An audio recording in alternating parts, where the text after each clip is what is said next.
High students, study with question চ্যানেলে তোমরা সবাই আন্তরিকভাবে স্বাগত। আশা করি তোমরা সবাই ভালো আছো। সামনের থেকে তোমরা সবাই বুঝতেই পেরে গেছো ডাব্লিউ বোর্ড 2026-এর ফার্স্ট ইউনিট টেস্ট শুরু হতে চলেছে। আজকের ভিডিওতে কথা বলবো ডাব্লিউ বোর্ডের 2026-এর ফার্স্ট ইউনিট টেস্ট ক্লাস 9-এর বাংলা বিষয়। অনেক ছাত্রছাত্রীর প্রশ্ন থাকে যে এই পরীক্ষা কত নম্বরের হয় আর এই পরীক্ষায় কেমন ধরনের প্রশ্ন আসে।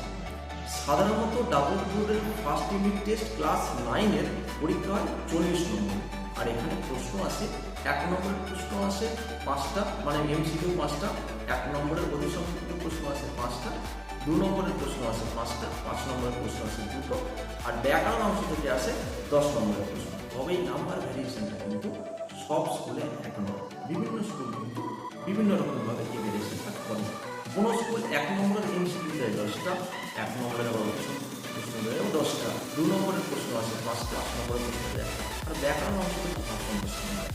এবার এই পরীক্ষার সিলেবাস সম্বন্ধে জানবো।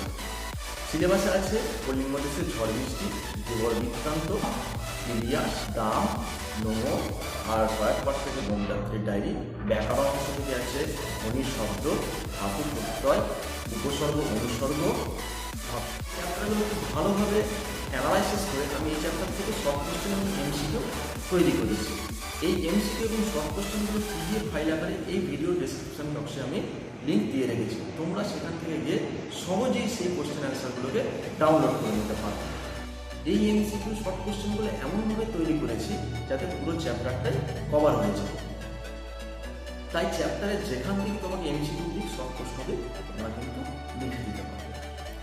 এরপর 2 নম্বরের প্রশ্ন, 5 নম্বরের প্রশ্ন এবং ব্যাকরণ অংশ থেকে কিন্তু প্রশ্ন আসতে পারে, ভাবসংখ্যা সম্পর্কে আসতে পারে, সেরকম ভিডিওটা তোমাদের দিয়ে দেবো। এই ভিডিওটা তোমরা তোমাদের বন্ধুদের মাধ্যমে শেয়ার করে দাও যাতে অনেক ছাত্রছাত্রী এই প্রশ্ন অ্যান্সারগুলো উপকৃত হবে। যদি তোমাদের এই ভিডিওটা ভালো লাগে থাকে একটা লাইক করো, একটা কমেন্টস করো, আর সবচেয়ে বড় ব্যাপার এই চ্যানেলটাকে সাবস্ক্রাইব করে রাখো। তাহলে কী হবে, আমি যে এরপরে 2 নম্বরের প্রশ্নগুলো দেবো, 5 নম্বরের প্রশ্ন দেবো, ব্যাকরণ অংশ থেকে প্রশ্নগুলো দেবো, তাহলে ভিডিওটা কিন্তু তোমাদের কাছে ফার্স্ট নোটিফিকেশন চলে যাবে আর তোমরা সেখান থেকে এই প্রশ্ন অ্যান্সারগুলো কিন্তু স্টাডি করতে পারবে, যা তোমাদের পরীক্ষার ক্ষেত্রে খুবই হেল্পফুল হবে এবং তোমাদেরকে খুবই সাহায্য করবে।